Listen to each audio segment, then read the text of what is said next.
From gospel pews soaked in incense and sweat, Jubilant Sykes learned early how to make a room disappear. At 8, he stood on milk crates, voice cracking over tambourines. The pastor said, "The boy's got God in him." By 12, he'd traded Sunday mornings for Friday nights, sneaking into South Central clubs and singing Billy Eckstine until the mics smoked. Bartenders slipped him root beer. Singers slipped him their numbers. At 16, he dropped out. Not for drugs, just for sound. In 1970, he joined the Wings, a backup to a backup choir opening for Marvin Gaye. One night, Marvin heard him solo, handed him the mic, and walked off. The crowd went wild. 9 years later, the Wings recorded "I Know I've Been Changed" in a Watts studio with no air conditioning. June heat warping the tape. Still, it became the biggest-selling gospel single of the decade. Sykes earned a Grammy nomination in '94. He wore a tux with sneakers because Clara wanted him to stay humble. But humble didn't pay the bills, so he crossed lanes. His first opera gig came in 1982, Porgy and Bess at the Met. He played Sportin' Life, raspy and sharp. Critics called it blasphemy. Ticket sales tripled. Then came Shaft, a 1971 cameo as a club owner with a gold chain. He improvised half his lines. Isaac Hayes loved it. In 2001, for Moulin Rouge, Baz Luhrmann wanted a voice like velvet soaked in bourbon. Sykes sang 3 bars of "Your Song." Baz hired him through tears. Sykes cried too, thinking of his father, who left when he was 6. That 2-minute scene still gets 50,000 views a month on YouTube. But fame aged him crooked. Booze in the dressing room. Rumors he punched a producer in '85. Never true, but he didn't deny it. At the next gala, Sykes walked out in full choir robes, sang Puccini, then ripped the robes off to reveal a tux. The crowd roared for 5 minutes. He married Clara at 25. She was a nurse who patched him up after gigs. In 2023, Sykes tweeted, "Blood ain't thicker, just ink on a screen." December 10, 2025, 9:15 a.m. Sykes was up early. Clara was at work. Marcus was let in by the housekeeper. They argued for 40 minutes, voices climbing. Neighbors thought it was rehearsal. Then a scream. A kitchen knife. 8 wounds. The left lung punctured first. Sykes crawled to the foyer phone. His blood smeared the numbers 911. Marcus ran barefoot into the street yelling, "He's dead! He's dead!" Police cuffed him mid-sentence. Inside, the crime scene told its story. A shattered Grammy frame. A will draft crossed out. Marcus's name erased in fresh ink. A laptop open to SoundCloud, playing Marcus's demo Daddy's Shadow, 48 views. His upcoming album, Unfinished Hymns, had 12 tracks. A leak claimed track 8 was a voicemail. "Boy, if you're hearing this, put the damn knife down." Fans called it prophecy. The burial was scheduled for tomorrow, private, but live streams from the cemetery fence were already expected to pull 20,000 mourners. Hence, his voice, raw, cracked, perfect, still lives in every car stereo from Detroit to Bristol. Jubilant Sykes wasn't just talent. He was warning.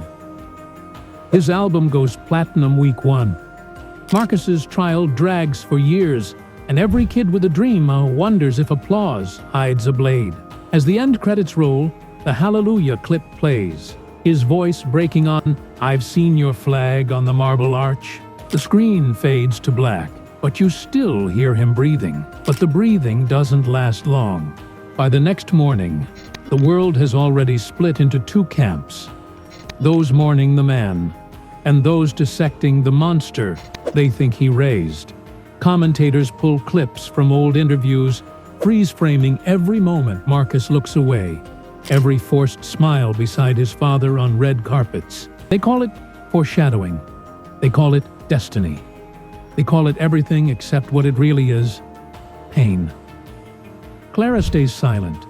The hospital gives her 2 days off, but she goes in anyway. Says the walls at home echo too much. Her co-workers say she's strong. She says nothing. She doesn't attend the burial, just sits in the break room, staring at a styrofoam cup of cold coffee. The live stream outside the cemetery fence hits 3.2 million viewers in the first hour. Fans hold speakers above their heads, blasting Sykes' old choir performances, the audio clipping, distorted, too loud for mourning, but perfect for memory. Someone brings a Bluetooth projector and plays the Moulin Rouge scene on a brick wall. When Sykes cries in the clip, the crowd goes quiet. His oldest daughter stands behind the fence with a hood over her head, as she promised her dad she'd never step into a camera's mouth again, just enough that the mic on someone's live stream picks it up. The middle son performs at a small jazz bar 2 nights later. 12 people show up, 3 out of pity, the rest out of curiosity. He plays too hard, too fast, like he's trying to shove grief out of his fingers. Still, nobody books him. Marcus sits alone in a holding cell, wrapped in a thin blanket, staring at the wall like it's a stage he can't step onto. Detectives say he hasn't asked for a lawyer, hasn't slept, hasn't cried, only asked one question. Did anyone hear the demo? Back at the crime lab, technicians recover one more file from the laptop, an unlabeled track, corrupted but salvageable. They isolate the vocals. A single line repeats under the static. Sykes' voice, low, tired, breath barely holding on. You don't have to be me to be worth something. But the file ends abruptly, cut off mid-breath. The label announces a memorial concert. All-star lineup. City permits already filed. Fans say it's exploitation. Others say it's tribute. Tickets sell out in 13 minutes. Meanwhile, Clara drives home after a double shift, parks in the driveway, and sits behind the wheel for an hour. She doesn't go inside. Not yet. The porch light is still stained with blood she hasn't cleaned. Police tape flutters against the door like a yellow ribbon, mourning a war no one saw coming. Inside, Sykes' foyer remains untouched. The cracked tile where he crawled, the dried droplets leading to the phone, the broken picture frame with a photo from 1980.